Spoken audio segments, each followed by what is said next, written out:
अस्सलाम वालेकुम, मैं हूँ वैस मंगलवाला। बरकत रमज़ान में खुशामदीद। खुदा का शुक्र है कि उसने हमें आज का दिन अता फरमाया और ये दूसरा रोज़ा है आज का। खुदा का शुक्र अदा करेंगे कि ये दूसरा रोज़ा उसने हमें अता फरमाया। आज के इस प्रोग्राम का आगाज़, आज की इस ट्रांसमिशन का आगाज़ हम करेंगे एक आयत से। कुरान करीम की एक सूरत है, 94th सूरत है ये कुरान करीम की, जो कि है सूरह शरह। और सूरह शरह का मतलब भी अरबी में आसानी, रिलीफ, आराम, सुकून ये है। और इस सूरत की 2 आयत हैं ऐसी जो कि बहुत मशहूर आयत हैं और हम सब उन आयत से वाकिफ़ हैं, मगर ये वो आयत हैं कि जो कि हमें एहसास दिलाती हैं कि जो हमारा मालिक है, जो हमारा माबूद है, वो हम पर कितना करम करता है और कितना करम करना चाहता है। उस माबूद ने इस सूरत में ये फरमाया कि फ़इन्न मअल उसरि युसरा, इन्न मअल उसरि युसरा, यानी कि हर मुश्किल के बाद आसानी है। यकीन जान लीजिए, हर मुश्किल के बाद आसानी है। ये 2 मरतबा हमारे मालिक ने हमसे ये बात की और हमें ढारस दे दी, एक तरीके से हौसला दे दिया, इत्मीनान दे दिया, सुकून दे दिया, आराम दे दिया कि हाँ, जब हम कभी किसी मुश्किल में हो, किसी परेशानी में हो, तो ये आयत अगर आपके सामने आए या ये आयत आप तिलावत करें या ये आयत आपको कोई बताए, तो इस आयत का मतलब और मकसद और मफहूम जो है वो हमें ये बता देता है कि ये मुश्किल के दिन कट जाएंगे, ये मुश्किल के दिन ख़त्म हो जाएंगे और उसके बाद आराम और आसानी हर इंसान की ज़िंदगी में आनी है। मुश्किलें हमेशा नहीं रहती हैं। कभी कभी हमें लगता है कि मुश्किलों ने हमारा घर देख लिया है, बहुत अरसा हो गया, हम तो मुसीबतों से निकल ही नहीं पा रहे। लेकिन यकीन मानिए कि हर मुश्किल के बाद आसाइश, हर मुश्किल के बाद आराम और हर मुश्किल के बाद आसानी है। और जब मुश्किलात का ज़िक्र है तो हम चूँकि रमज़ानुल मुबारक में रोज़ाना की बुनियाद पर और इससे पहले भी फ़लस्तीन का ज़िक्र करते रहे हैं और करते रहेंगे, आपको याद दिलाते रहेंगे कि फ़लस्तीन में क्या हो रहा है। 30,000 से ज़ायद लोग वहाँ पर शहीद कर दिए गए हैं इसराइली बर्बरियत पर, जिस पर सारी इसराइली बर्बरियत की वजह से जिस पर सारी दुनिया खामोशी से सिर्फ़ और सिर्फ तमाशा देख रही है। ये आयत उन लोगों के लिए भी है जो फ़लस्तीन में रहते हैं और उनका ईमान तो हमने देख ही लिया कि वो किस तरीके से तरावियों पर जा रहे हैं, वो किस तरीके से रमज़ान का एहतमाम कर रहे हैं।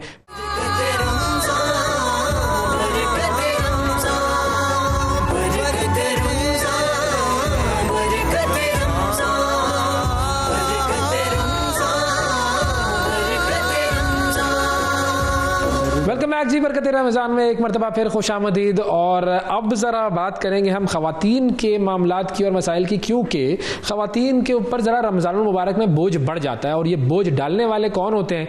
ये बहुत शरीफ से, मासूम से, मिस्कीन से मर्द होते हैं जो कि अक्सर औकात ख़वातीन पर ज़रा ज़्यादा बोझ डाल देते हैं रमज़ान में। अब रमज़ान में बैलेंस कैसे करें? इबादत का मामला है, घर का मामला है, ये सारी चीज़ें बैलेंस करनी है। किस तरीके से ये सारी चीज़ें बैलेंस होंगी, ये हमने आज सीखना भी है। कुछ मर्दों की जिम्मेदारियाँ समझ में आएंगी, कुछ ख़वातीन की जिम्मेदारियां हमें समझ में आएंगी। उनका जो बैलेंसिंग एक्ट है, वो जो जगलिंग उन्होंने करनी होती है, वो हमें समझनी है। बिला खान साहिबा हमारे साथ मौजूद हैं जो कि साइकोलॉजिस्ट हैं, लेक्चरर हैं, पढ़ाती भी हैं और यंगस्टर्स की और ख़वातीन की ट्रेनिंग भी करती हैं इस्लामी हवालों से। तो इनको हम मुख्तलिफ जो मौज़ूआत हैं उनका यूँ कहें कि एक हमाजहती शख्सियत के तौर पर हमने इनको यहाँ पर मदऊ किया है और ये सिखाएंगी कि किस तरीके से ख़वातीन अपनी ज़िंदगी को रमज़ान में बैलेंस कर सकती हैं। आपकी कॉल्स भी हम लेंगे इस सेगमेंट में। आपके कोई सवाल हो तो आप बिला खान साहब से कर सकते हैं। अस्सलाम वालेकुम। वालेकुम अस्सलाम। बहुत शुक्रिया जी, आपने वक्त निकाला। और रमज़ान में आप कैसे वक्त निकाल लेती हैं? ख़वातीन तो नहीं निकाल पाती हैं वक्त। नहीं, वक्त निकल जाता है। वक्त में हमारी बहुत बरकत होती है, हमारे अंदर पोटेंशियल भी होता है वक्त निकालने का, बट सिर्फ ये होना चाहिए कि थोड़ा इंटेंशन होनी चाहिए, तो रस्ते खुल जाते हैं। वो इंटेंशन कैसे आएगी? देखिए, हमें सबको पता है कि रमज़ान शुरू हो गया। बिल्कुल। अब रमज़ान शुरू हो गया तो इस रमज़ान में एहतमाम बहुत सारे करने होते हैं। बिल्कुल। और कुछ तो एक्स्ट्रा ही डिमांडिंग लोग होते हैं जो कहते हैं कि बस सिर्फ एहतमाम होगा बाकी और इंतज़ाम होगा, इसके अलावा ज़िंदगी में और मकसद कोई नहीं है हमारा। लेकिन वो जो बैलेंसिंग एक्ट है, एक तो ख़वातीन को क्या क्या इशूज़ पेश आते हैं और कैसे उनकी तरफ उनको सॉल्व करने के लिए जाना चाहिए, बताइए।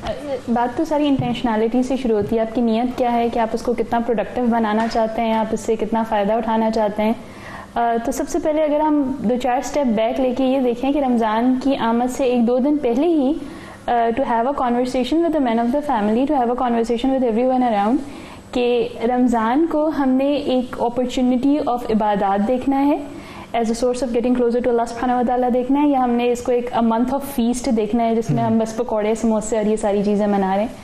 ये कॉन्वर्सेशन बहुत ज़रूरी है, अमूमन हमारे यहाँ होती नहीं है।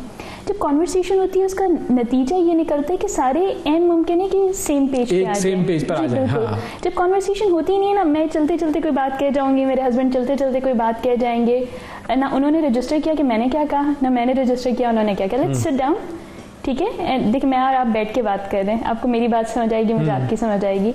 अगर आप चलते फिरते बात करते रहे, मैं चलते फिरते बात करती, nobody is going to register की अदर पर्सन। तो वो उस गुफ्तगू का एहतमाम सबसे ज्यादा जरूरी है, सबसे ज्यादा जरूरी है। ठीक है, देखिए कोई भी आप गोल, कोई भी स्पोर्ट किसी तरह से भी समझ लें, उससे पहले होता क्या है, उसकी प्लानिंग होती है।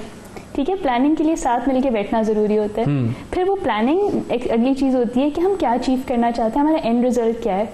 रसूलुल्लाह सल्लल्लाहु अलैहि वसल्लम ने कहा था कि जो इंसान रमज़ान को पाले और उससे मैक्सिमम बेनिफिट ना उठाए, of course I am paraphrasing, तो उस पर लाइक एक तरह से उसको कर्स किया था रसूलुल्लाह सल्लल्लाहु अलैहि वसल्लम ने। तो समझने की ज़रूरत ये है कि Ramzan is it a month of feast for us, कि हम पकौड़े समोसे और ये सारी चीज़ें खाते रहें और फिर थोड़ी देर से बाद ईद की शॉपिंग करें और बस रमज़ान ख़त्म हो जाए, हमें पता ही ना चले, या फिर हम एक दो स्टेप पीछे लें और ये देखें कि नहीं, मैंने इसको अल्लाह से कुर्ब का ज़रिया बनाना है, तो उसमें मैंने फिर देखना है कि मैंने क्या क्या चीज़ें करनी है, मेरी अचीवमेंट क्या है, मैं कुरान ज़्यादा पढ़ना चाहती हूँ मैं। हाँ, तो वो अगर हम उन टारगेट्स की बात करें फॉर एग्जांपल कि जी क्या ऐसे टारगेट्स हैं जो कि हमें रमज़ान से पहले ख़वातीन को मुरतब कर लेने चाहिए?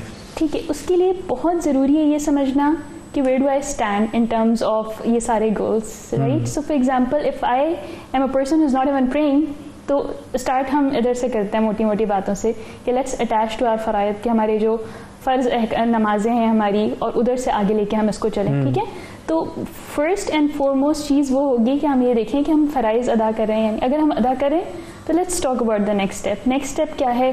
लेट्स से मैं ये कहती हूँ कि अल्लाह से क़ुर्ब का ज़रिया क्या है? अल्लाह को पहचाने। अल्लाह को पहचानेंगे कैसे? What do you think? अल्लाह को पहचानने के लिए उसकी जो किताब है उसमें उसको ढूंढना पड़ेगा। जबरदस्त, ठीक है, मतलब उसकी किताब पढ़िए तभी उसको पता चलेगा, पूरा मैनुअल अल्लाह ताला ने जिंदगी गुजारने के दिए। But then a lot of us think कि कुरान पढ़ने का मकसद ये है कि उसको बगैर समझे कवर टू कवर खत्म करते जाओ। ठीक है, बस ये शुरू करो फातिहा से और नास पे खत्म कर दो और फिर स्टेटस लगाओ, 2-3 मरतबा खत्म कर लो, तब तो कमाल हो गया ना, मैंने तो एक जबरदस्त काम कर दिया। हाँ, एब्सोल्युटली, आप उसको 2-3 मरतबा पढ़िए, आप उसको माइंडलेसली पढ़िए, बस ये बताना है कि मैंने कुरान खत्म कर लिया, खत्मा हो गया। Number counting, very important point.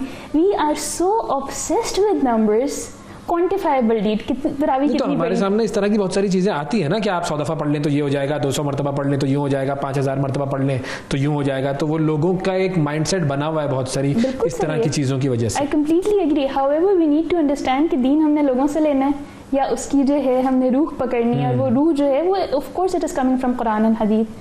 तो ये देखने की चीजें हैं कि अल्लाह ताला ने प्रेफर किया है कि we go for quantity rather than quality. हदीस में आता है कि अल्लाह ताला ने क्वालिटी प्रेफर की है क्वांटिटी की बजाय। क्वालिटी, माय अपॉलॉजीज, क्वांटिटी कहां मैंने हमने हो जाता है, रमजान है, रोजा है, क्वालिटी, बिल्कुल जी क्वालिटी।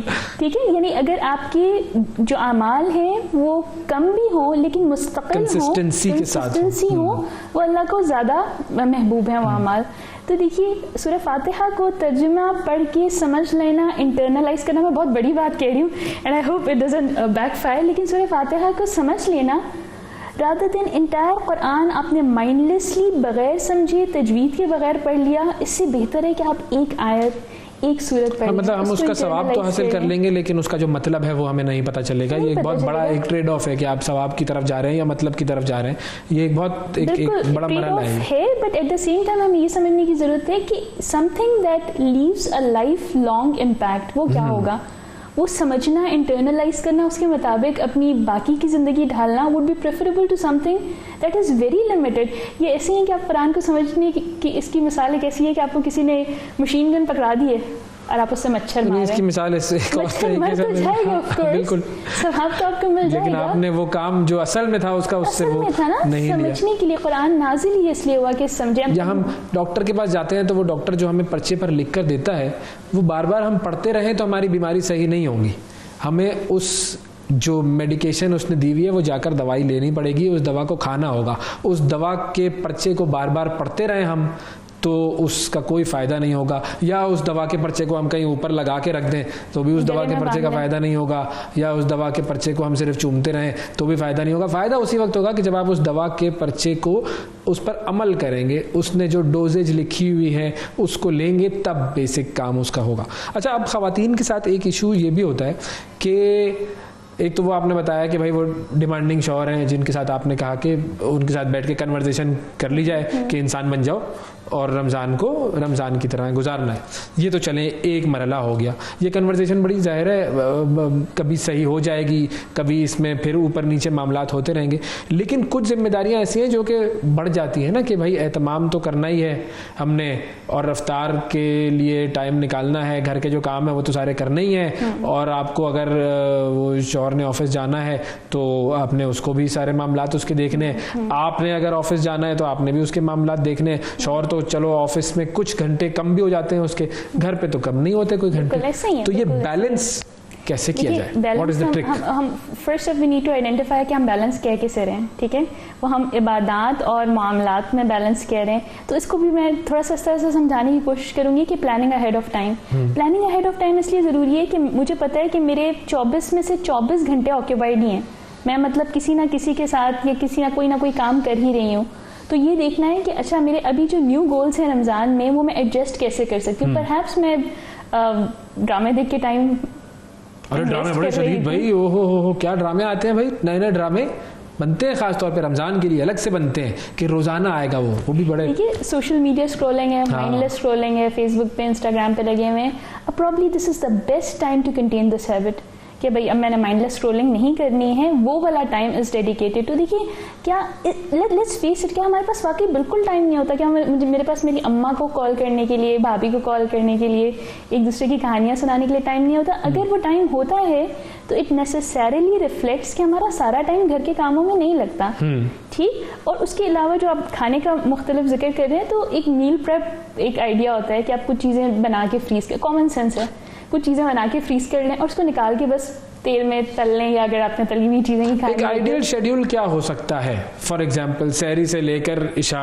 तक का अगर एक खातून शेड्यूल फॉलो करना चाहे वो क्या होगा? This is a very good question but it has a very subjective answer, ठीक है? आपका शेड्यूल, मेरा शेड्यूल, हर बंदे का schedule depending upon what are we engaged in. एक वर्किंग मदर का शेड्यूल बहुत मुख्तलिफ होगा एक ऐसी अम्मा से जिसके छोटे बच्चे हैं, हाँ। दादी का शेड्यूल बहुत मुख्तलिफ होगा। हाउएवर एज अ मुस्लिम अगर हम देखें तो कुछ चीज़ें जो हैं वो दादी का शेड्यूल तो हमारे यहाँ पे फरागत वाला ही होता है ना। हमारे यहाँ पे एक तो ये मसला है कि हमारे बुजुर्ग जो हैं वो बस सिर्फ उनकी जो एक्टिविटी होती है उसमें ज़्यादातर, मतलब ये नाराज़ मत होइएगा, लेकिन उनकी एक्टिविटी होती है टीवी देखना, ड्रामे देखना और रमज़ान की ट्रांसमिशनें देखना और बस इधर उधर देखना कि दुनिया कर क्या रही है। ये है ये आई हैव टू एग्री, बिल्कुल सही कह रहे हैं आप।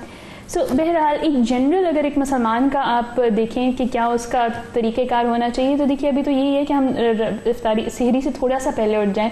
सहरी को एक बहुत ही मैराथन ना बनाएं कि अच्छा आप देर से उठें, 5 मिनट रह गए तो वो वहाँ से तवा खींच रहा है, वो वहाँ से डबल रोटी खींच रहा है वगैरह वगैरह। 1 घंटा 1.5 घंटा पहले, और ये घंटा 1.5 घंटा तो बहुत होता है भाई, क्या बात कर रही है। उस टाइम की बरकतें इतनी है, यानी अल्लाह ताला, देखिए सारा दिन हम अल्लाह ताला से मांगते रहते हैं कि अल्लाह ताला दे दें दे दें। That is the only time, हदीस में आता है कि अल्लाह ताला खुद आते हैं और अल्लाह ताला कहते हैं क्या चाहिए, कोई है मुझसे मांगने वाला मैं उसको दूँ, कोई है मुझसे माफ़ी तलब करने वाला मैं उसको। It's just as if somebody has placed a blank cheque at your doorstep, it's up to you. आप 1 घंटा पहले उठ के, चलिए 1 घंटा पहले हम उठ गए भाई, अब उस 1 घंटे का मतलब ये है कि उसमें सहरी और तहज्जुद दोनों हो गए ना। आप उसको 15 minute 10 minute just engage in conversation with Allah. तहज्जुद पढ़ना चाहते हैं, नमाज पढ़ना चाहते हैं, that's a very private matter.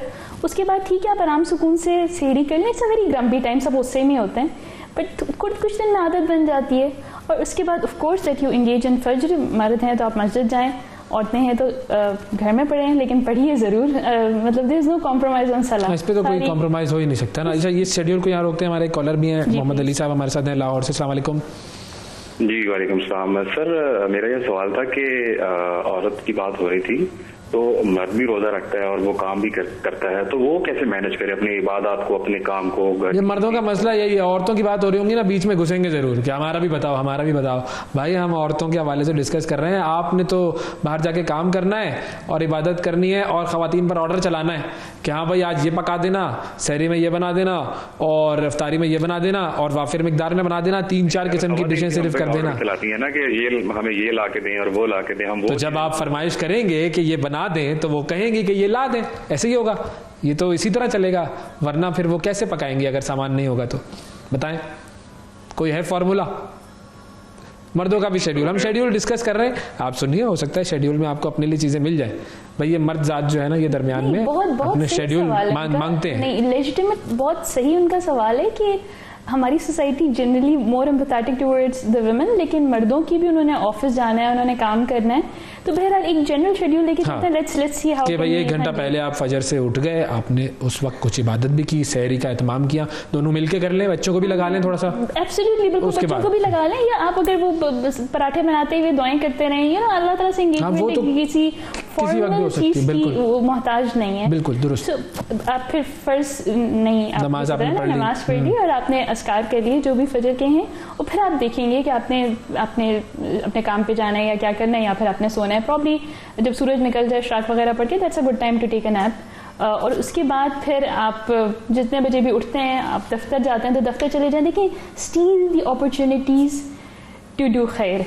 Steel, इसका क्या मतलब है? आप जा ही रहे हैं दफ्तर, गाड़ी में जा ही रहे हैं, आपने गाने लगाने ही, I just want to say this very respectfully, so probably this is a good time to replace all those गाने विद अस्कार, या कोई अच्छा लेक्चर सुन लें, या जो आपका कम्यूट का टाइम होता है बहुत ही ज्यादा उसको बेनिफिशियल बनाया जा सकता है by engaging in these activities. कि आप कोई भी अच्छा लेक्चर सुन लें, लाइफ चेंजिंग ऑडियो बुक सुन लें।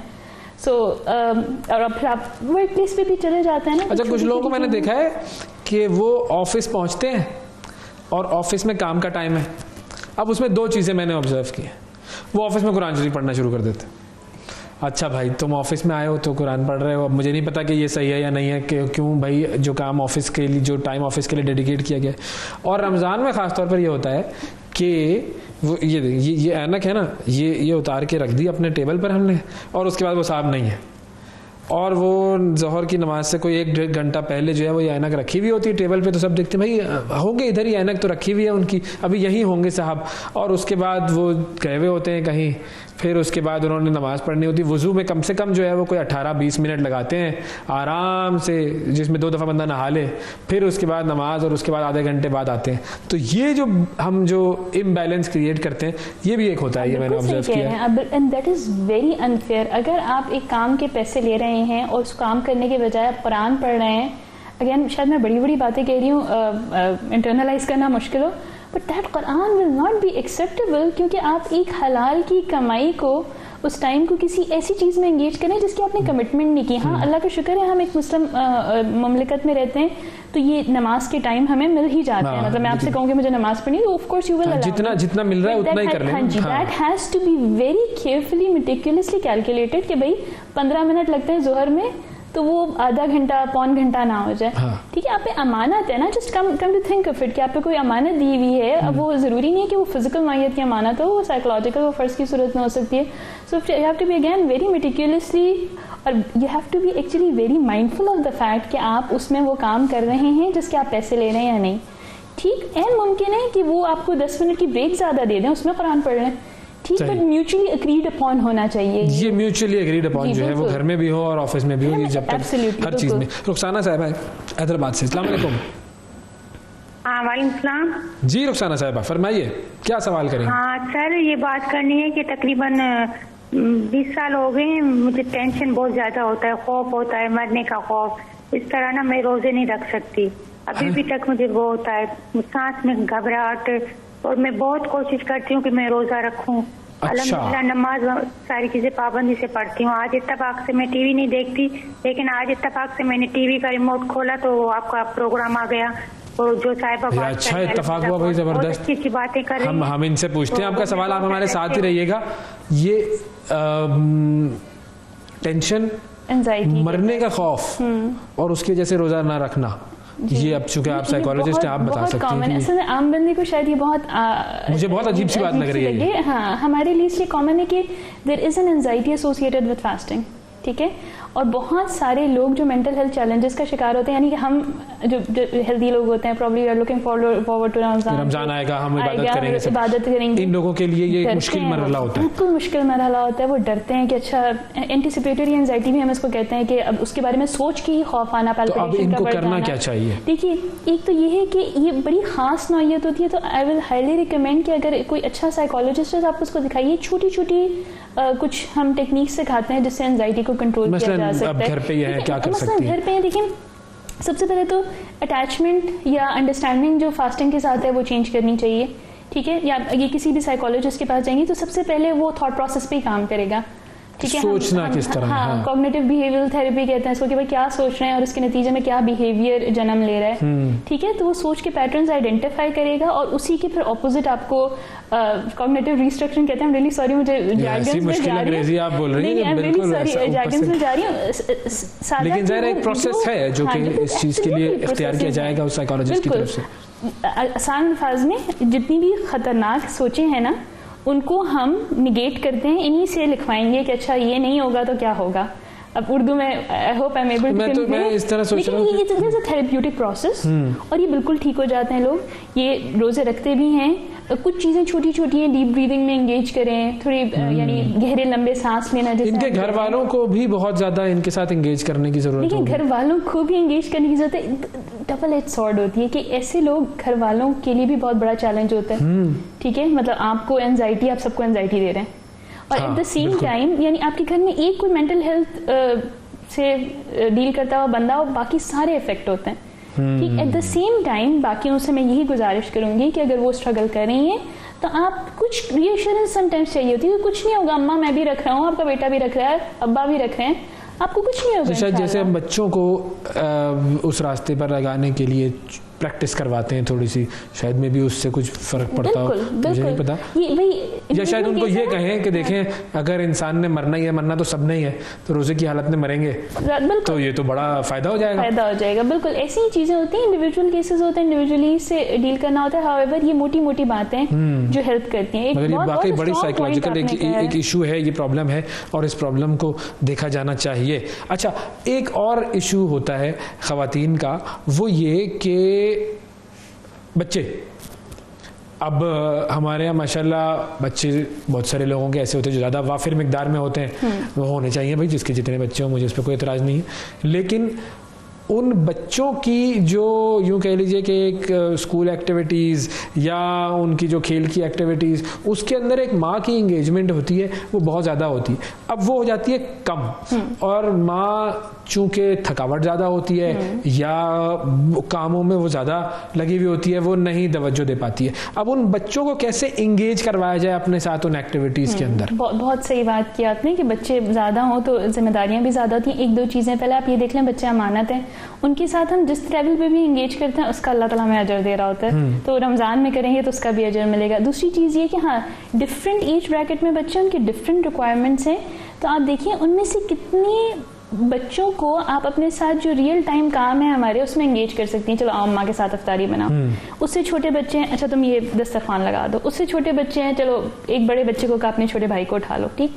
बच्चों को, जितने ज़्यादा बच्चे होते हैं ना, उनको आपस में एंगेज रखना बहुत आसान होता है। वो आपस में खेलते भी रहेंगे, आपस में सारी चीज़ें भी करते रहेंगे, बड़ा जो है छोटे को संभालता भी रहेगा, ठीक। इट इज़ एन अपॉर्चुनिटी कि हम उन बच्चों को जो है आपस में अपने साथ लगा के, बड़ी बेटी मेरे साथ मैं रोटी पका रही हूँ, आटा गूंद दे, उससे छोटी बेटी जो है वो छोटे वाले भाई को उठा ले, वगैरह वगैरह। तो थोड़ी सी विजडम, और लड़के भी करें, उनको भी सिखाएं जरा कुछ, ये भी बड़ा मसला है, लड़कों को नहीं आता बहुत सारी चीजें। हाँ जी, आई मीन समोसा, रोल, ये सब लड़के अच्छे बना लेते हैं, तो बिल्कुल एंगेज रखें। थोड़ी सी विजडम की जरूरत होती है, अल्लाह ताला से दुआ करें कि अल्लाह ताला मुझे हिकमत दे दें कि मैंने इनके साथ कैसे डील करना है। जो लड़कियां कॉलेज या यूनिवर्सिटी जा रही होती हैं, उनके लिए भी अब जाहिर है आपने रोजा रखा हुआ है, थकन है, उस एनर्जी को कैसे बूस्ट किया जाता है? Very good question. देखिए सवाल मैं अच्छा करता हूँ, प्रोग्राम अच्छा होना हो, सवाल अच्छे होने लगे। आई एग्री, आप बहुत अच्छे सवाल कर रहे हैं। आई थिंक यू लाइक सारे एरियाज आप कवर कर रहे हैं वेरी नाइसली। एक कॉन्सेप्ट होता है पावर नैप का।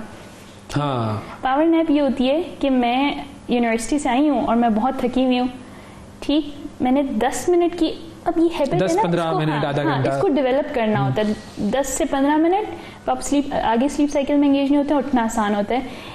This power nap is enough to give you the energy for the rest of the day. ठीक, अब एक होता है कि आइडियल 15 मिनट है ये, 10 से 15 मिनट। इससे अगर आप ज्यादा आगे जाएंगे ना तो आप डीपर स्लीप साइकिल्स में चले जाते हैं, फिर उठना मुश्किल हो जाता है। अच्छा। आप बहुत गुस्से में आते हैं, फिर अब 15 मिनट सो के उठना बेहतर है 45 मिनट सो के उठना। उस 15 मिनट में आपकी वो जो एनर्जी है वो बूस्ट हो जाएगी। बिल्कुल, आप बिल्कुल हल्का सा, आपकी आंख लगती है, आप कोई भी कमरे में आएगा, आप हो सकता है जाग जाए, बस ये इसका इंडिकेटर होता है। आपको हल्का सा लगता है कि आपने अपने जो थॉट प्रोसेस उसकी ट्रेन लूज कर दी है, यानी आपको नहीं पता आप कहाँ चले गए, हो सकता है आप ख्वाब देख रहे हो, बस उठ जाए। और ये आपको अगले मसला क्या होता है, हम आते हैं जोहर के टाइम सोते हैं और वो फिर असर के टाइम पे उठते हैं, असर उठ जाए, अल्लाह करे मगरिब के टाइम से 5 मिनट पहले उठते हैं कि हाँ, तो फिर असर पड़ लेंगे, 5 मिनट बच गए, सही, हाँ, बिल्कुल सही। अच्छा, दैट्स वेरी प्रॉब्लमैटिक। क्यों? क्योंकि दिन में इतना सोना साइकोलॉजिकली बिल्कुल भी ठीक नहीं है, आपकी हेल्थ के लिए भी बिल्कुल ठीक नहीं है। हम जो दिन में लंबा सोते हैं, देखिए साइकोलॉजी अगर आप पढ़ेंगे तो you will appreciate Allah system so much कि अल्लाह ताला ने रात सोने के लिए बनाई है ना। एवरी साइकोलॉजिस्ट, चाहे वो एथिस्ट भी हो ना, वो आपको कहेगा रात को ही सो, दिन को नहीं सो। तो the more you go against Allah का system, the more psychological issues you will face. और ये इतनी, अच्छा, अब इसमें दो सवाल मेरे जहन में आ गए। एक तो ये कि जो 15 मिनट आपने कहा, तकरीबन 10 से 15 मिनट अब हम लेटे, वो माइंड उस स्लीप में जाने में ही कोई आधा घंटा लगा देता है। ठीक है, तो इसका मतलब है वो आधा घंटा पहले आपने लगाया, उसको प्रिपेयर किया, फिर उस प्रिपरेशन के बाद 15 मिनट लगे और फिर आप उठे। क्या ये है, या फौरन आंख बंद करते ही तो नींद नहीं आती? जो थका हुआ बंदा होता है ना, आपने स्पेसिफिकली स्कूल और कॉलेज की बच्चियों का, इसलिए मैंने दादी के पर्सपेक्टिव से, दादी को कहेंगे तो उनको आधा घंटा लगेगा सोने में, जो वाकई स्कूल कॉलेज से थक गया है, बिकॉज द बॉडी वो takes a toll on your mind ना। तो फिर आप जैसे ही आप बिस्तर पे गिरते हैं ना, आपको शायद याद भी नहीं होता है क्या, the moment your head hits the pillow और आप सो रहे होते हैं। तो ऐसे लोगों को सोने में प्रॉब्लम नहीं होता। इंसोम्निया के पेशेंट को हम और बातें बताते हैं, जिनको नींद नहीं आती है, उनको डेफिनेटली हम दूसरी तरह से डील करते हैं। तो ये 10 से 15 मिनट ऐसे लोगों के लिए काफ़ी होता है। अच्छा, दूसरी चीज़ ये कि अब जैसे आपने कहा कि हाँ, रात में तो सोना चाहिए, रात में अल्लाह ताला ने सोने के लिए ही बनाई है, और ये तो हदीस और कुरान पाक में भी है। लेकिन रमज़ान में रातों का शेड्यूल चेंज हो जाता है। अब जो लोग तरावी पढ़ने जाते हैं, उनकी रात का शेड्यूल चेंज हो जाता है। अच्छा, फिर एक होता है कि यार सहरी तक तो जागना ही है ना, मतलब ये भी एक फ़न तो है। तो वो लड़के जो हैं वो बैठे होते हैं बाहर, और ये सारे मामलात होते हैं, वो ख़वातीन। तो ये इस मामले को भी हमने ज़रा डिस्कस करना है, लेकिन एक छोटे से न्यूज़ ब्रेक पर जाते हैं, वापस आकर फिर बात करते हैं इस पर।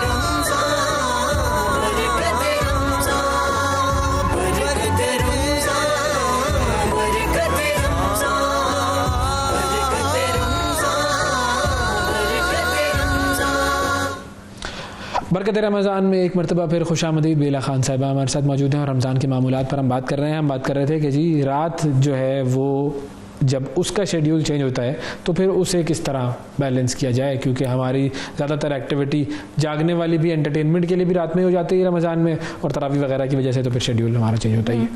पहले आपने इंटरेस्टिंग बात की, उसको एड्रेस करूँगी। रात और एंटरटेनमेंट, हमारे जितने साइकोलॉजिकल नौयत के मसाइल हो रहे हैं ना, depression, anxiety, schizophrenia, you name it, इसकी एक कॉमन कॉज मोस्टली साइकोलॉजिस्ट से पूछें तो ये होगी कि हम रात को जागते हैं। क्या बात कर रही हैं आप, वाकई रात को जागना जो है, देखिए मैं बहुत ज़्यादा डिटेल में नहीं जाती, लेकिन हाँ, मतलब देखिए मैं इस हिसाब से तो फिर पूरा कराची तकरीबन 90% जो है वो तो इन मसाइल का शिकार होगा। पाकिस्तान की हर 3 में से एक औरत किसी ना किसी नौयत के डिप्रेशन की शिकार है। ठीक है, वो इसीलिए हमारे लाइफस्टाइल, बहुत सारे नफ्सियाती मसाइल हमारे लाइफस्टाइल की देन है, जो हमने लाइफस्टाइल जिसमें हम इंगेज होते हैं।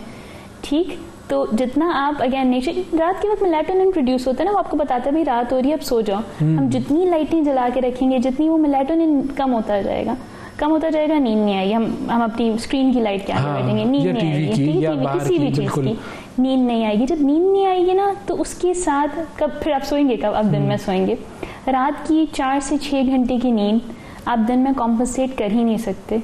तो अब हम स्पेसिफिकली जब हम पाकिस्तान में रहते हैं, तो अल्लाह का शुक्र है कि तरावी और फजर के दरमियान एक डिसेंट गैप है। ठीक है, आप कोई फिनलैंड में खुदा न खास्ता नहीं रहते कि 4 घंटे का गैप है, एक डिसेंट गैप है। मैं बहुत ज़्यादा इनकरेज करती हूँ लोगों को कि अगर थोड़ा सा भी सो सकें तो प्लीज़ इसमें सो जाइए आखिरी 10 दिन के अलावा। उसमें ऑफ कोर्स रसूलुल्लाह सल्लल्लाहु अलैहि वसल्लम की हिदायत है कि उसमें आपने इबादत में एंगेज होना है। जनरल जो है, अगर आप जनरल रमज़ान के हवाले से बात करें, जितना उस टाइम को ऑक्यूपाई कर सकते हैं to have a healthy sleep आप लीजिए। ये बच्चे क्रिकेट खेल रहे होते हैं और जो सारी चीजें कर रहे होते हैं, नाइट क्रिकेट वैसे देखिए, हाँ आइदर एंटरटेनमेंट और सेहत, you can choose psychological health या आजकल तो PSL भी चल रहा है, रमजान में चल रहा है भाई, वाह वाह वाह, सुभान अल्लाह जी। सो देखिए, आप जितना इन सारी चीज़ों में एंगेज होंगे ना, थोड़े थोड़े अरसे बाद छोटे छोटे बच्चे हमारे पास लोग लेके आते हैं कि इसको एंजाइटी है, इसको OCD है, इसका। और one of the things that I personally like to diagnose बहुत ज़्यादा, वो ये है कि भाई आपका लाइफस्टाइल कैसा है। और एक कॉमन चीज़ जो उसमें हर सुबह स्कूल जाना होता है, रात को 2 बजे सो रहे हैं, और फिर सोते कब हैं, या तो स्कूल में सोते हैं या घर आके सो जाते हैं। बिल्कुल ऐसे ही है। लेकिन घर आके 4-6 घंटे वो दिन में सो जाते हैं, तो फिर वो रात को फिर एंटरटेनमेंट हो रही होती है। So that's your choice now कि एंटरटेनमेंट और साइकोलॉजिकल हेल्थ और इवन फिजिकल हेल्थ। आप देखिए, आप डॉक्टर्स के पास जाएं, आपको अनयूजुअल किस्म की बीमारी हो, वो आपको ज़रूर आपका लाइफस्टाइल समझने की कोशिश करते हैं कि आप सो रहे नहीं हैं, आप क्या कर रहे हैं, किस चीज़ में एंगेज हैं। उस लाइफस्टाइल को ही मैनेज करना है, और वो रमज़ान में हम मैनेज कर सकते हैं। ज़ाहिर है हर चीज़ की ट्रेनिंग देने के लिए आता है, तो रमज़ान हमें ये भी बताने के लिए आता है कि हमने बाकी ज़िंदगी गुजारनी किस तरह है, बाकी साल जो है वो किस तरीके से गुजारना है। बहुत शुक्रिया मेरा साहिबा, आपका वक्त दिया आपने, और बड़ी अहम गुफ्तगू थी, बहुत सारी चीज़ें सीखने को मिली हमें भी और आपको भी। एक वक्फ़ा लेते हैं, वक्फ़े के बाद दोबारा हाजिर होंगे, हमारे साथ रहिएगा।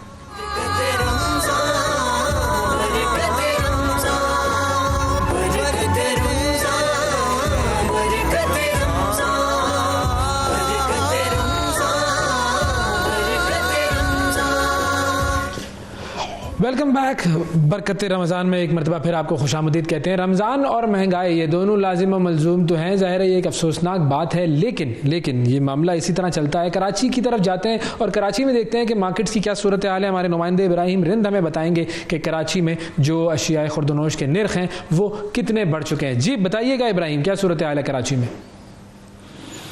जी देखिए, बिल्कुल मुल्क भर की तरह शहर कायद में भी महंगाई का जन बेकाबू हो चुका है। मुख्तलिफ मार्केटों में मुख्तलिफ एशिया की कीमतों में कई गुना ज़्यादा इजाफा हो चुका है। और इस वक्त हम मौजूद हैं सदर की एक मार्केट में, जहाँ पर हमारे कैमरामैन इमरान अली दिखा सकते हैं मेरे उल्टे हाथ की तरफ कि यहाँ पर तमाम एशिया तो मौजूद है, लेकिन यहाँ पे इतने ज़्यादा लोग नहीं है कि खरीद सकें। चीनी की कीमत की अगर बात की जाए तो 145 से 160 रुपये में चीनी फरोख्त हो रही। इसी तरह छोले, अगर काले छोले की बात की जाए तो वो 240 रुपये तक पहुँच चुके हैं। इसी तरह सफ़ेद छोले की बात की जाए तो वो 300 तक पहुँच चुके हैं। पकवान तेल 420 से लेके 500 रुपए तक पहुंच चुका है।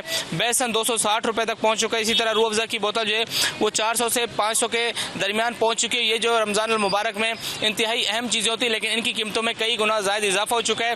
जो लोग यहाँ पर खरीदारी के लिए आ रहे हैं वो भी परेशान है। उनका कहना है कि महंगाई कई गुना ज़्यादा इजाफा हुआ है, तो हुकूमत इस पर कंट्रोल करे। तो हमारे कैमरामैन इमरान अली आइए दिखाते हैं फ्रूट मार्केट में कि वहाँ के क्या रेट हैं।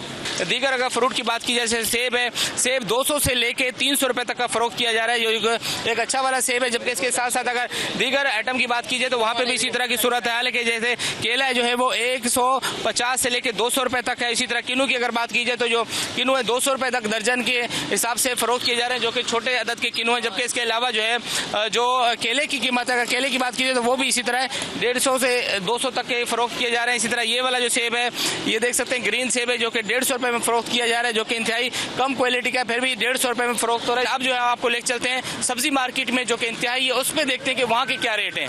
अगर सब्जियों की बात की जाए तो सब्जियों की बात करना भी इंतहाई मुश्किल हो चुका है कि यहाँ पर इंतहाई मुश्किल हालात हैं। सब्जियों के तमाम रेट जो है आसमानों तक लग चुके हैं। मुख्तलिफ रेट, कई गुना ज़्यादा जो है कीमतों में इजाफा हो चुका है। और इस वक्त हमारे साथ एक शहरी मौजूद हैं जो कि एक एक पाव सब्जी खरीदने पर मजबूर है। जैसे कि ये खुद भी अपनी दिल की आवाज़ कहेंगे कि किस तरह ये खरीदने पर मजबूर है। आप बताएं कितनी महंगाई है और किस तरह आप खरीद रहे हैं? सुना कि आप एक एक पाव खरीदने पर मजबूर है। और क्या कर सकते हो भाई, शिमला मिर्च ना 800-900 रुपये किलो है। देखो ये सड़ा हुआ शिमला मिर्च, वो भी सस्ते रेट में हमने लिया 800 रुपये, वरना 900-1000 रुपये तक पहुँची। बाकी प्याज 240-250 से कम नहीं है। और दूसरा हरा प्याज 100 रुपये की पाव है। और दूसरे इसमें गाजर हो गई वो 80-100 रुपये में पहुंच गया। तो पाव के अलावा हम क्या खरीद सकते? बंदे की इतना एफर्ट नहीं, इस मुल्क में इतना बेरोज़गार है। अभी मैं खुद एक शेफ हूँ, होटल के ले रहा हूँ एक एक पाव। तो हमारे आलू और प्याज भी आप एक एक पाव ही खरीदोगे? और क्या कर सकते हैं यार, इससे ज़्यादा हमको कारोबार चल नहीं रहा है, महंगाई इतना ज़्यादा है। तो इससे ज़रिए तक शिमला मिर्च की आप हालत देखो, ये शिमला मिर्च ये इस्तेमाल के भी काबिल नहीं। हमने सस्ते दाम पे लिया, ये 600 रुपये किलो लिया, 650 रुपये किलो। अच्छा अभी गाजर प्याज तो ये देख, प्याज तो ये सड़ा हुआ प्याज है, ये 200 रुपये में किलो मिल रहा है, 250 240 से कम नहीं है। जो अच्छे प्याज है वो 300 रुपये तक जा चुके हैं। ये सिर्फ 2 दिन में पहुंच गए। पहले हमने 3 दिन पहले मार्केट में सेल कर रहा था, प्याज 40 रुपये की पाव था, ये शिमला मिर्च 220 रुपये की किलो थे, 220 का अभी 900 रुपये में पहुंच गए। किसी को पता नहीं है।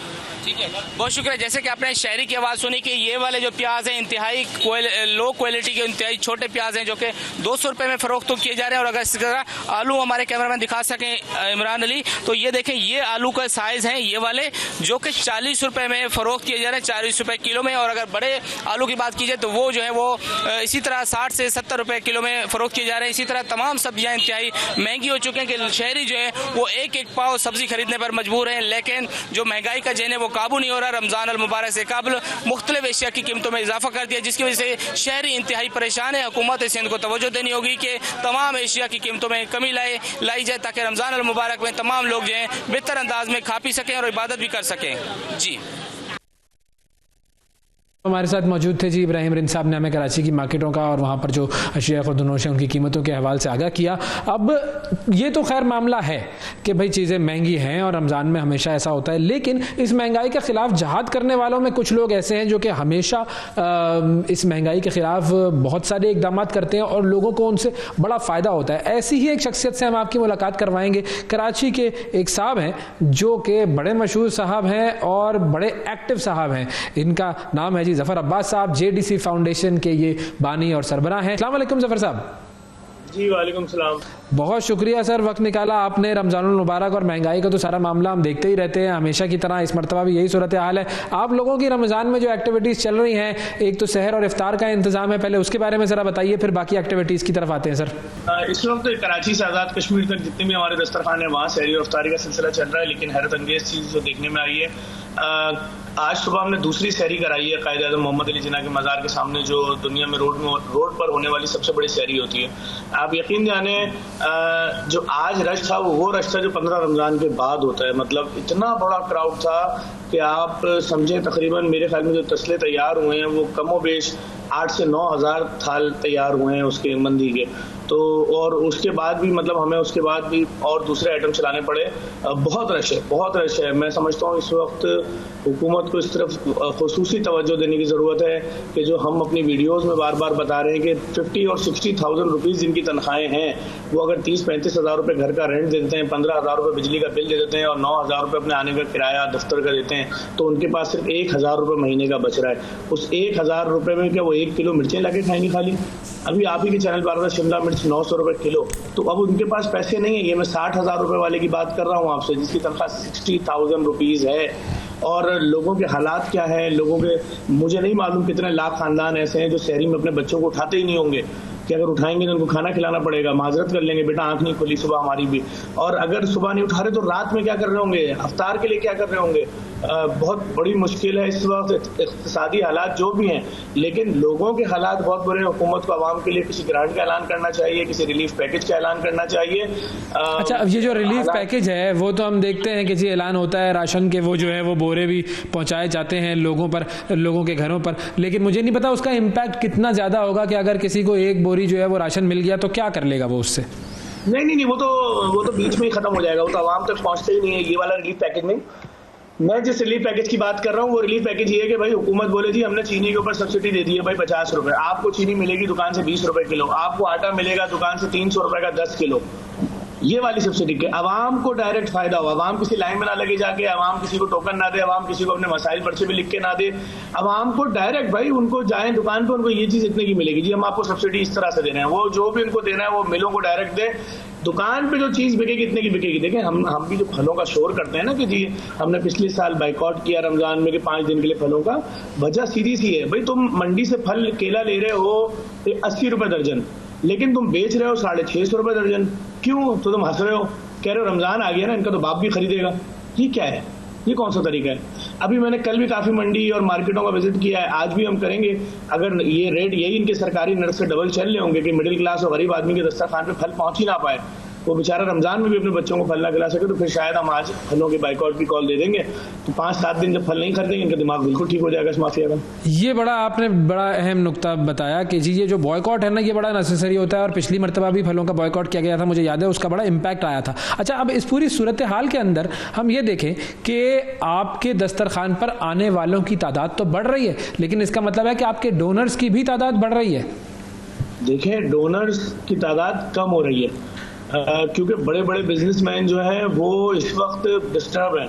हमारे साथ तो मसला ये है कि हमारे जितने भी प्रोजेक्ट्स हैं उनका माहाना एक्सपेंस ही करोड़ों रुपए, 10-10, 20-20 करोड़ रुपए।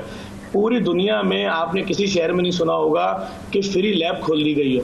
हमने पाकिस्तान की तारीख में पहली दफा खून के टेस्ट करने की लैब नुमाइश चौरंगी पर खोल दी है, और वो मशीन लगाई है जिनकी कीमत ही 8-8 अरब रुपए है।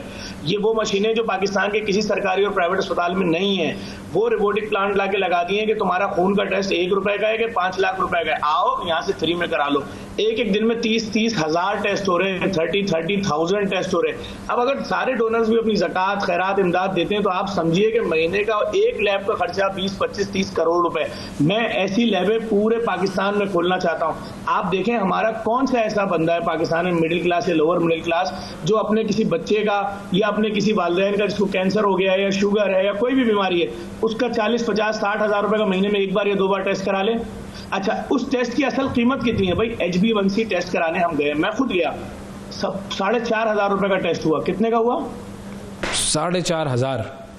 उस टेस्ट की असल कीमत जब मैंने अरबों रुपए की मशीन के ऊपर निकलवाई, तनख्वाहें, पेट्रोल सब शामिल करके, तो निकली 17 रुपए। तो यार 17 रुपए का टेस्ट है, तुम उसके ऊपर 100 गुना प्रॉफिट ले लो, 34 रुपए ले लो। तुम 1000 गुना प्रॉफिट ले लो, 170 रुपए ले लो।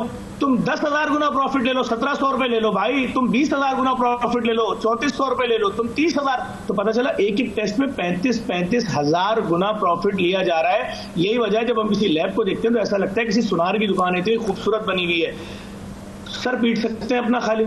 लेकिन जफर भाई देखें, इसका मतलब तो ये हुआ कि ये जो लोग हैं जो इस तरह की नाजायज तरीन मुनाफाखोरी कर रहे हैं, ये भी हमारे अपनी ही कौम के लोग हैं, तो हम तो मजमूई तौर पर हम इस जिल्लत का शिकार हैं, इस मामला का शिकार।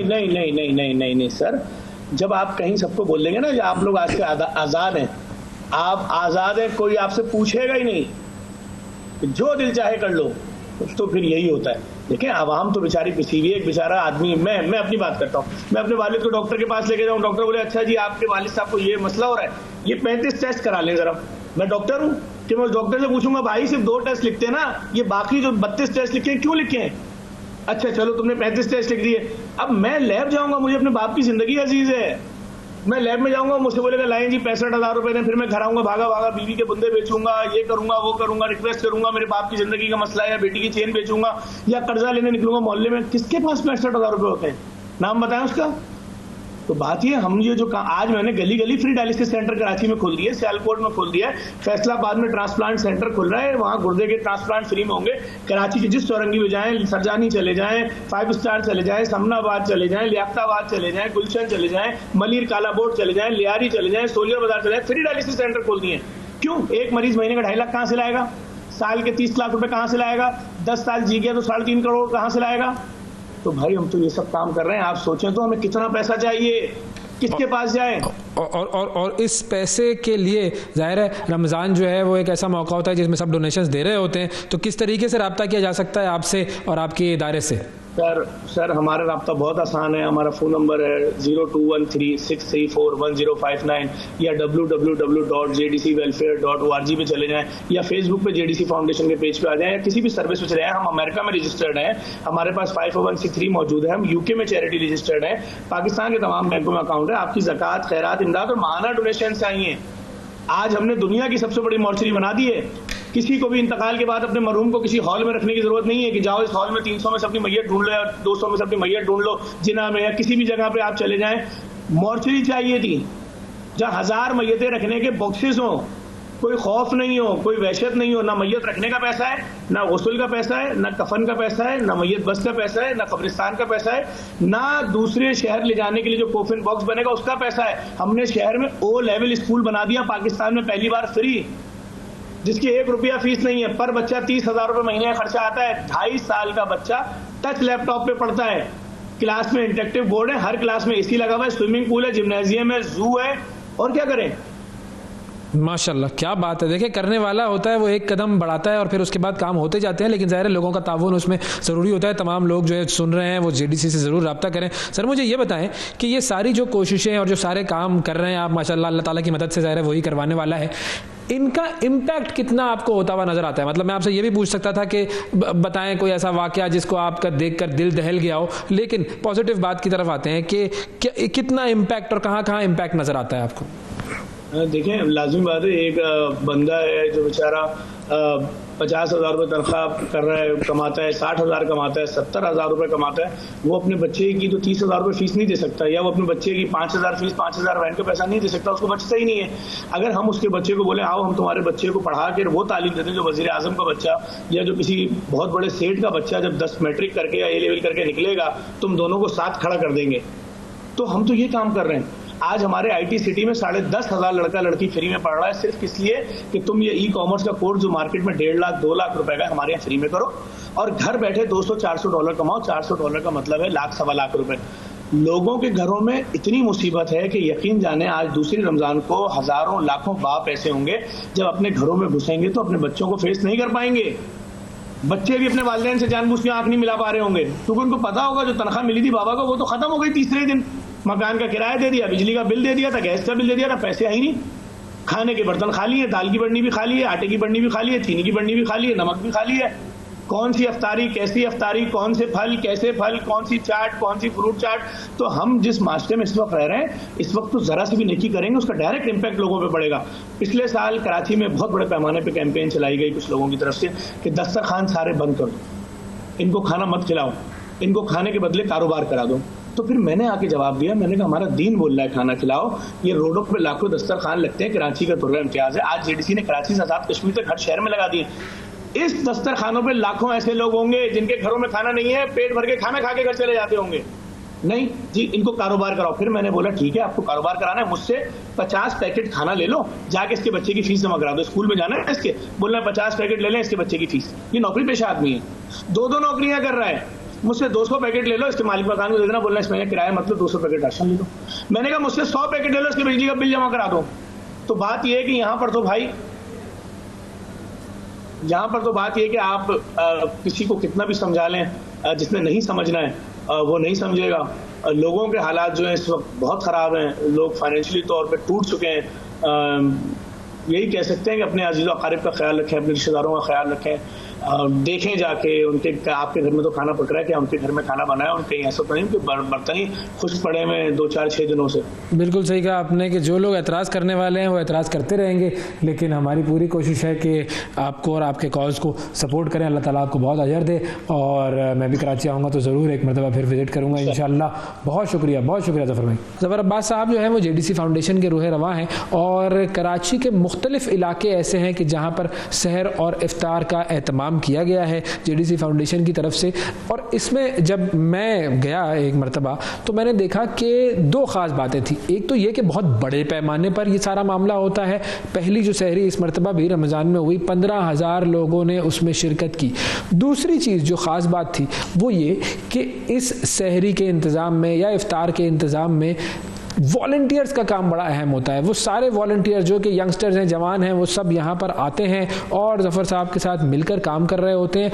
और सबसे ख़ास बात ये कि इसमें सिर्फ़ और सिर्फ मुसलमान लोग शामिल नहीं होते हैं, गैर मज़हब के लोग भी जो कि गैर मुस्लिम हैं वो भी शामिल होते हैं और इस एक्टिविटी में बढ़ चढ़ कर हिस्सा डालते हैं। क्यों? क्योंकि वो सब जानते हैं कि ये एक पॉजिटिव एक्टिविटी है, ये एक ऐसी एक्टिविटी है जो लोगों को फ़ायदा दे रही है। तो जब लोगों को फ़ायदा देने का काम होता है तो फिर उसमें रंग, नस्ल, मज़हब कोई कैद नहीं होती उस चीज़ की। सब लोग जुड़ जाते हैं और लोगों की खिदमत के लिए। वो जो हम कहते हैं ना कि कराची के अवाम में और पाकिस्तान की अवाम में पोटेंशियल बहुत है, उस पोटेंशियल का मुजाहरा आपको नज़र आता है कि जब इस तरह की एक्टिविटीज़ होती हैं। वो पोटेंशियल अगर हमें देखना है तो आप ज़रा जाकर देखिए कि क्या काम होता है, किस तरीके से होता है, कैसे कई 100 के करीब वॉलंटियर्स होते हैं और हज़ारों लोगों को वो मैनेज कर रहे होते हैं। ये सारी मिसाल आपको नज़र आएगी। एक छोटा सा वक्फा हम ले लेते हैं और वक्फे में कोशिश करते हैं कि हमारा राब्ता जो है वो दोबारा बहाल हो जाए। ज़फ़र अब्बास फिर उनसे बात करेंगे, मिलते हैं एक छोटे से ब्रेक के बाद।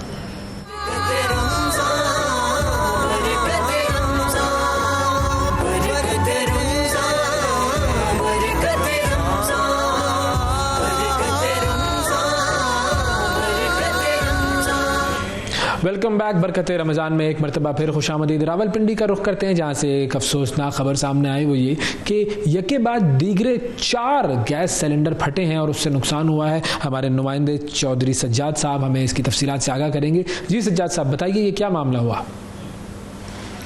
जी बिल्कुल, रावलपिंडी से अगर हम आपको बताएं तो रावलपिंडी में 4 मुख्तलिफ वाक़यात पेश आए जिसमें गैस लीकेज की वजह से 2 जानें भी ज़िया हुई, जिसमें 11 अफराद जो है वो जख्मी हुए। इसमें अगर हम आपको बताएं तो जान बहक होने वाले 2 छोटे कमसन बच्चे हैं, अरहम और फातिमा की उम्र 7 माह है और अरहम की उम्र जो है वो 3 साल जो है वो बताई जा रही है। मुख्तलिफ वाक़यात पेश आए, पापड़ा बाजार, उसके साथ बन्नी और टेंच बाटा के इलाके में ये मुख्तलिफ वाक़यात जो है वो पेश आए।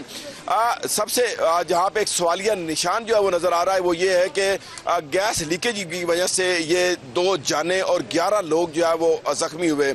इसके साथ साथ अगर हम आपको बताएं तो ये जो गैस लीकेज हुई है, लीकेज की वजूहात क्या है और किस वजह से ही, हम ये भी आपको उसकी थोड़ी सी तफसील बताएं। 3 वाक़यात ऐसे हैं जो घर में गैस लीकेज की वजह से सामने आए। गैस लीकेज की वजह ये बनी कि लोग अपने रात को गैस जो है वो चलाकर सो गए और उसको बंद करना और उनको याद नहीं रहा, और कुछ ऐसे वाक़यात सामने आए। एक तो ये वाक़या सामने आया कि घर में जो ये इंस्टेंट गीज़र होता है, इन इंस्टेंट गीज़र की वजह से, उसकी फटने की वजह से ये वाक़यात रूनुमा हुए। हम आगे चल के आपको कुछ सिलेंडर की भी तफसीलात बताते हैं कि एक ऐसा वाक़या भी आया जिसमें सिलेंडर जो है ये इसकी नाकस मटीरियल होने की वजह से ये सिलेंडर फटा, जिसकी वजह से नुकसानात में ज़्यादा इजाफा हुआ। मेरा कैमरामैन स्नैन अगर आपको इस वक्त दिखाए, और हम एक ऐसी सिलेंडर की दुकान के अंदर भी मौजूद हैं, हम आपको दिखाएंगे इनकी क्वालिटी कितनी अच्छी होती है और ये पाकिस्तान के अंदर कितने म्यार के सिलेंडर जो हैं वो पाकिस्तान में तैयार होते हैं। ये एक बम है, ये छोटा सिलेंडर है, ये चाहे वो बड़ा सिलेंडर है, बहुत जोर से ये जब फटता है तो घर में जो इमारतें। बिल्कुल ठीक है जी, चौधरी सज्जाद साहब हमें इस वाक़े की तफसीलात से आगाह कर रहे थे। कुछ हमारा कनेक्शन प्रॉब्लम है जिसकी वजह से हम उनसे मज़ीद बात नहीं कर पाएंगे, लेकिन दुनिया भर में क्या हो रहा है कुछ इसकी तरफ भी नज़र डालते हैं। एक चीज़ जो सबसे अहम, वो रमज़ानुल मुबारक के हवाले से हम जो बात कर रहे थे कि रमज़ानुल मुबारक में हम तो अपने दस्तरखानों पर अनवाओ इकसाम किस्म की जो नेमतें हैं वो सजाते हैं और उसके बाद हम रोज़ा अफ्तार करते हैं, सहरी करते हैं। ज़ाहिर है एक बहुत बड़ा क्राइसिस है, बहुत बड़ा एक इकनॉमिक क्राइसिस है। अब इस इकनॉमिक क्राइसिस में हमारे नए वज़ीर ख़जाना मोहम्मद औरंगज़ेब साहब, जो कि जिन्होंने हलफ उठाया और अब अपनी ज़िम्मेदारियाँ निभा रहे हैं, उन्होंने आते ही पहली बात क्या की कि पाकिस्तान IMF से अहम मुज़ाकरात करेगा और उसके लिए वो रस्मी दरख्वास्त करने वाला है। और उन्होंने ये कहा कि तवक्को ये है हमें कि IMF स्टाफ के साथ ये मुज़ाकरात इस हफ्ते में शुरू हो जाएंगे और हमारे लिए IMF प्रोग्राम में जाना नागुज़ीर है। एक मरतबा फिर हम कर्ज़ के दलदल में फंसने जा रहे हैं और इसका ऐलान किया जा रहा है। हम कितनी मरतबा ये कर्ज के दलदल में फंस चुके हैं।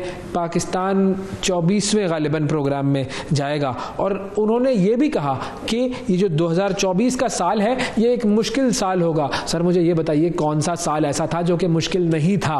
अब तो लोग मरने लगे हैं, खुदकुशियां करने लगे हैं। ये भी कुछ अर्सा पहले से आप देखें इन खबरों में इजाफा हो गया है और अब आप आकर ये कह रहे हैं कि हम जल्द मसाइल पर काबू पाएंगे और गुफ्तगू के लिए हम मीडिया के साथ भी बैठेंगे। और उन्होंने कहा कि अब हम इसके लिए कोशिशें करेंगे। अल्लाह आपकी कोशिशों को कामयाब करे, अल्लाह ताला आपको जो है वो कुछ ऐसा करने की तौफीक अता फरमाए कि पाकिस्तान के जो मसाइल हैं, इकोनॉमिक इश्यूज़ हैं, वो सॉल्व हों, वो सेटल हों।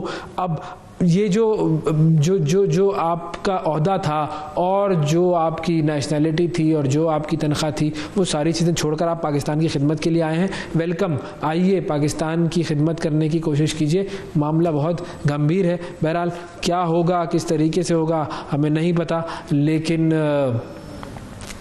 बहुत सारी चीज़ें ऐसी हैं कि जिनके हवाले से सिर्फ़ और सिर्फ अफसोस ही किया जा सकता है। बहरहाल चूँकि हम इकॉनमी की बात कर रहे थे, एक खबर बड़ी इंटरेस्टिंग सी आई कि स्टेट बैंक ने कुछ नोट छापे हैं और वो नोट ऐसे छापे हैं स्टेट बैंक ने कि जिनकी एक साइड पर प्रिंट हुआ हुआ है, दूसरी साइड पर प्रिंट नहीं हुआ हुआ। ये नेशनल बैंक में मिस प्रिंटिंग वाले नोट दिए गए। इसकी सोशल मीडिया पर बड़ी वीडियो वायरल हो रही थी और लोग देख रहे थे कि भाई ये जो नोट है ये किस तरीके से बैंक के अंदर पहुँच गए। वो देखें, वो जो काउंट करने वाला है शख्स, वो उसको काउंट करते हुए देख रहा है और उसकी ऊपर की साइड जो है वो जिसके ऊपर प्रिंट हुआ है वो प्रिंटेड है, और जो दूसरी साइड है इन नोटों की वो खाली है, ब्लैंक है, सफ़ेद है, उसके ऊपर कुछ प्रिंट नहीं है। तो ये इस तरीके से ये नोट जो है वो आ गए हैं। आप लोग भी ज़रा देख लीजिए, अगर आप लोगों के पास नोट आते हैं तो आप देख लीजिएगा कि नोटों में ये मसला ना हो। बहरहाल ये तो बड़ा ऑब्वियस सा मसला है, जाली नोटों का बहुत बड़ा मामला चल रहा है। 5000 के नोट जाली इस वक्त मार्केट में गर्दिश कर रहे हैं, और आपसे दरख्वास्त है कि ज़रा एहतियात कर लीजिए, एहतियात करके देख लीजिए कि वो नोट जो है वो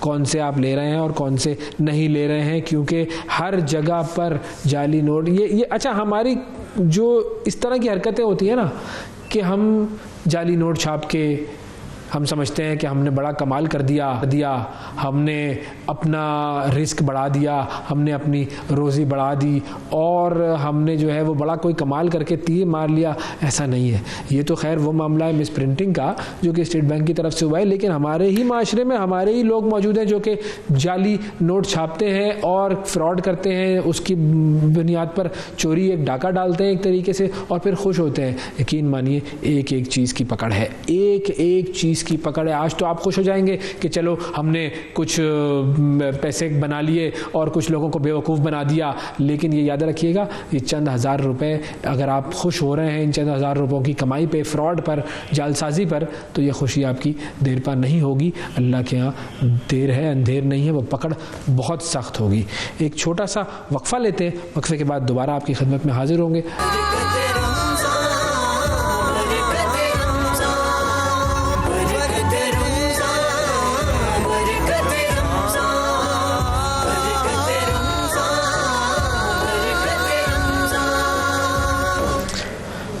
वेलकम बैक। बरकत रमज़ान में एक मरतबा फिर खुशामदीद। अब बात करते हैं कि वो कौन से ऐसे 10 काम हैं जो कि आपको रमज़ानुल मुबारक में ज़रूर करने चाहिए, क्योंकि रमज़ानुल मुबारक में हमारी ज़िंदगी का मामूल तब्दील होता है। कुछ चीज़ें ऐसी हैं जो कि हमें बढ़ा देनी चाहिए, कुछ चीज़ें ऐसी हैं जो हमें कम कर देनी चाहिए, लेकिन कुछ काम ऐसे हैं कि जिनकी तरफ हमें ख़ास तौर पर नज़र डालनी चाहिए। हमें कौन से ऐसे 10 काम हैं जिनकी तरफ तवज्जो देनी चाहिए रमज़ानुल मुबारक में, वो मैं आपको बताता हूँ।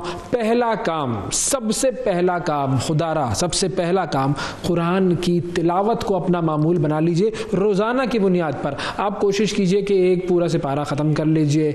नहीं ख़त्म कर सकते आधा से पारा ख़त्म कर लीजिए, वो ख़त्म नहीं कर सकते 1/3 से पारा जो है वो ख़त्म कर लीजिए। नहीं कर सकते तो एक रुकू पढ़ लीजिए, ये भी नहीं कर सकते तो एक आयत पढ़ लीजिए, और कोशिश कीजिए कि रोज़ाना उस एक आयत को पढ़ना अपना मामूल बना लीजिए। और फिर सबसे ज़रूरी चीज़ ये है कि उस आयत का तर्जुमा भी पढ़ लीजिए।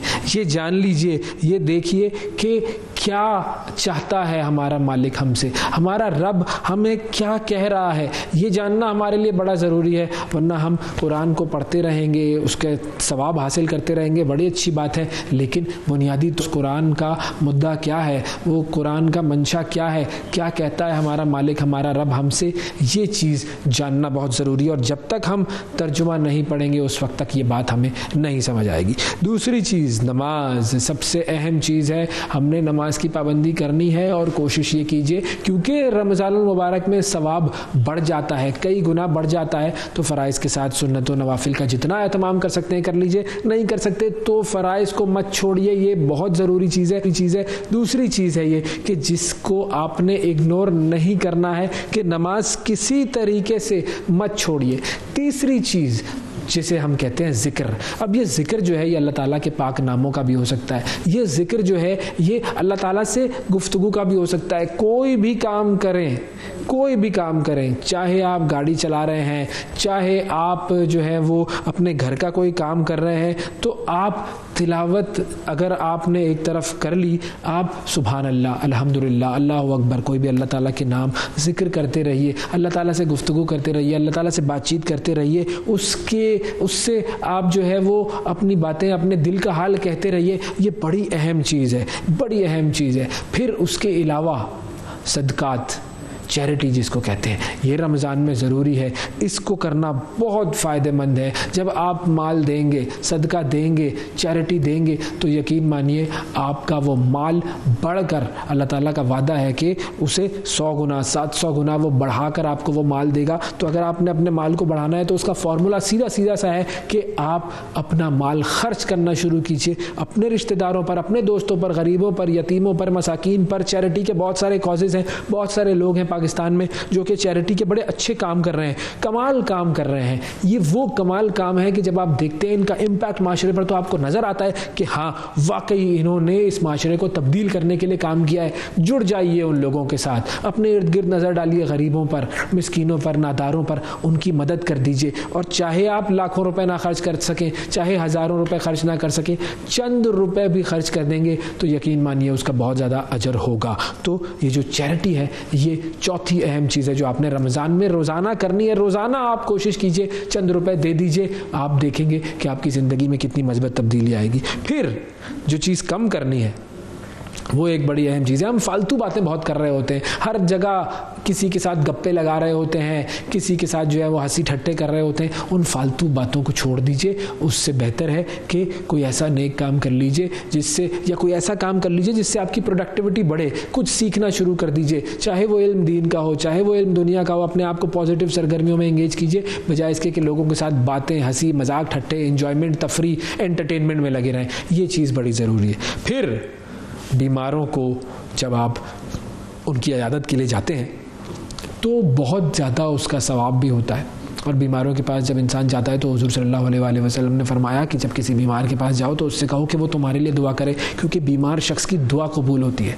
तो आप उस बीमार से कहें जाकर कि खुदारा मेरे लिए दुआ करो। बीमारों को उनकी इयादत के लिए उनके पास जाना ये बहुत ज़रूरी है। फिर इफ्तार करवाना, ये 7वीं चीज़ है कि आप किसी को सहरी या किसी को इफ्तार कर, कुछ खजूरें भी हो सकती हैं, वो कुछ एक रोटी भी हो सकती है, एक रोटी का टुकड़ा भी हो सकता है, कुछ भी कीजिए, लेकिन लोगों को इफ्तार और सहरी करवाने की कोशिश कीजिए। जितनी आप कोशिश कर सकते हैं, ये बड़ा ज़रूरी अमल है और इसका भी बहुत ज़्यादा सवाब है। फिर 8वीं चीज़ दुआओं की कसरत कर लीजिए, दुआएं मांगते रहिए। उससे बहुत कुछ है हमारी ज़िंदगी में। हम देखें ना कि हमारी ज़िंदगी में क्या कमी है या हमें क्या क्या ज़रूरत है। बहुत सारी ऐसी चीज़ें हैं जो कि हम मांग सकते हैं हमारे मालिक से। अपने लिए मांगें, अपने रिस्क के लिए बरकत मांगें, अपने माँ बाप के लिए खैर मांगें, अपने उनकी बीमारियों से जो है वो निजात मांगिए। जो आपके अजीज़ व अक़रबा इस दुनिया से रुखसत हो चुके हैं उनकी बख्शिश के लिए दुआएं मांगिए। और अपनी औलाद के लिए दुआएं मांगिए, अपनी औलाद के बेहतर मुस्तकबिल के लिए, अपनी औलाद के लिए दुआ मांगे कि हम अपनी औलाद से कोई ऐसा काम ले लें जो अल्लाह ताला को पसंद हो। ये बड़ा ज़रूरी है कि हम ये काम करें। दुआओं की कसरत बहुत बहुत ज़्यादा ज़रूरी है, बहुत ज़रूरी है। फिर इस्तग़फ़ार करते रहिए, मांगते रहिए उससे माफ़ी। ये भी बड़ी अहम चीज़ है कि आप उठते बैठते चलते फिरते इस्तग़फ़ार पढ़ते रहेंगे। तो जब आप इस्तग़फ़ार पढ़ेंगे उससे आपके गुनाह माफ़ होते रहेंगे। एक और चीज़, वज़ू करने के बारे में हुज़ूर सल्लल्लाहु अलैहि वसल्लम ने फरमाया कि वज़ू करने से आपके गुनाह माफ़ होते हैं। तो कोशिश कीजिए, बावज़ू रहिए। जब भी आपके पास मौका हो तो आप वज़ू कर लीजिए। जब भी आपके पास मौका हो आपने वज़ू कर लिया, अपने कुछ गुनाहों को आपने झाड़ दिया और गुनाहों से पाक होकर आप निकलते हैं। फिर रमज़ान की रातों में इबादत का एहतमाम ज़रूर कीजिए। लैलतुल क़द्र जब आएगी उसकी इबादत का एहतमाम ज़रूर कर लीजिए। रमज़ान की हर रात में कोशिश कीजिए कि थोड़ी सी एक्स्ट्रा इबादत कर लें, आपको उसका बहुत ज़्यादा फ़ायदा होगा। और कोशिश कीजिए कि जो दीनी इल्म है वो हासिल करने की कोशिश कीजिए। फजूल बहसों में मत पड़ें। नमाज के लिए आपने हाथ कैसे बांधने हैं और किस तरह नहीं बांधने और क्या करना है और क्या नहीं करना, फ़िक़ही मसाइल को छोड़कर दीन के असल इल्म को जांचने की, समझने की कोशिश कीजिए। और उसमें सबसे बेहतरीन चीज़ जो मैं आपको आखिर में बता रहा हूँ वो है हुज़ूर अकरम सल्लल्लाहु अलैहि वसल्लम की सीरत का मुताला कीजिए। जब आप सीरत मुबारक रसूलुल्लाह सल्लल्लाहु अलैहि वसल्लम का मुताला करेंगे तो आपको अंदाज़ा होगा कि उनकी ज़िंदगी कैसी थी और हमारी ज़िंदगी कैसी है। और फिर अपनी ज़िंदगी को हुज़ूर अकरम सल्लल्लाहु अलैहि वसल्लम की ज़िंदगी की तरह बनाने की कोशिश का आगाज़ कीजिए और दुआ कीजिए कि अल्लाह ताला हमें इस कोशिश में कामयाब फरमाए। ये वो 10 चीज़ें चीज़ें थी जो रमज़ान में आपने करनी ही करनी है। ज़रूर इन 10 चीज़ों को अपने मामूल में शामिल कर लीजिए और अल्लाह ताला से दुआ करें कि ये जो रमज़ान है ये हमारे दिल को तब्दील कर दे। आज की बरकत रमज़ान में इतना ही। आपसे कल फिर मुलाकात करेंगे, उस वक्त तक के लिए इजाज़त दीजिए। अल्लाह हाफ़िज़।